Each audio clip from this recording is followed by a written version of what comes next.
இறையேசுவில் பிரியமான சகோதர சகோதரிகளே, இன்றைய நற்செய்தி வாசகத்தில் திருமண விருந்து வழியாக ஆண்டவர் இயேசு கிறிஸ்து நமக்கு முக்கியமான அழைப்பை கொடுக்கிறார். நற்செய்தி வாசகத்தில் விண்ணரசை பின்வரும் நிகழ்ச்சிக்கு ஒப்பிடலாம். அது திருமண விருந்துக்கு அரசர் ஏற்பாடு செய்திருக்கிறார். இங்கு அரசர் என்பது கடவுளையும் இயேசு கிறிஸ்துவையும் குறிக்கிறது.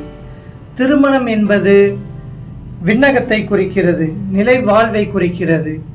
முதலாவதாக அரசர் தம் பணியாளரிடம் சென்று விருந்துக்கு அழைக்கப்பட்டவர்களை கூப்பிட்டு வாரும் என்று கூறுகிறார். அவர்கள் ஒவ்வொருவரும் மறுதளிக்கிறார்கள். ஒருவர் வேலைக்கு செல்வதற்கும் ஒருவர் ஏறு உழுவதற்குமாக கூறி மறுதளிக்கின்றார்கள். முதல் அழைப்பானது யூதர்களுக்கு விடுக்கப்பட்டது. யூதர்கள் அந்த அழைப்பை ஏற்க மறுத்துவிட்டார்கள். கடவுளின் அழைப்பு பொதுவாக முதலில் யூதருக்கு அழைக்கப்பட்டது.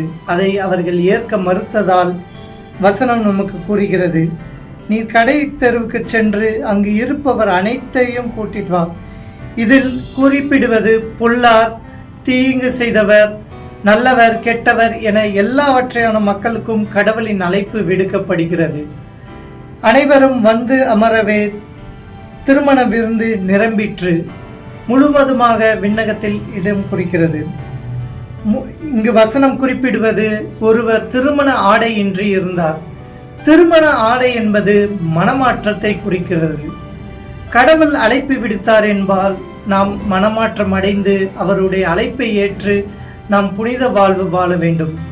இங்கு அந்த உடையின்றி இருப்பவர் மனமாற்றத்திற்கு விருப்பம் இல்லாமல் இருப்பவர்.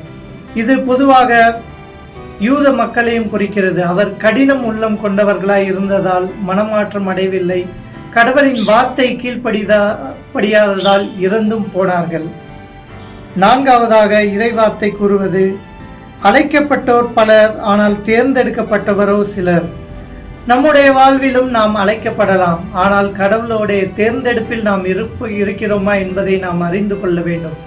எனவே இந்த வாசங்களை நாம் எடுத்துக்கொள்ளும் போது கடவுளின் அழைப்பு எந்நேரத்திலும் நமக்கு வரலாம். அந்த அழைப்பை நாம் முதலில் உணர வேண்டும். இரண்டாவதாக, அந்த அழைப்பை பெற்றவுடன் நாம் மனமாற்றம் அடைய வேண்டும். மனமாற்றம் தான் விண்ணகத்திற்கு செல்லும் நுழைவாயிலாக இருக்கிறது. எனவே நாம் மனமாற்றம் அடையும் போது நம் புனித வாழ்வு வாழ ஆரம்பிப்போம். அப்படி வாழ ஆரம்பிக்கும் போது கடவுளின் அழைப்பையும் ஏற்று நாமும் விண்ணகத்தில் இடம் பிடிப்போம், நிலை வாழ்வையும் பெறுவோம். ஆமேன்.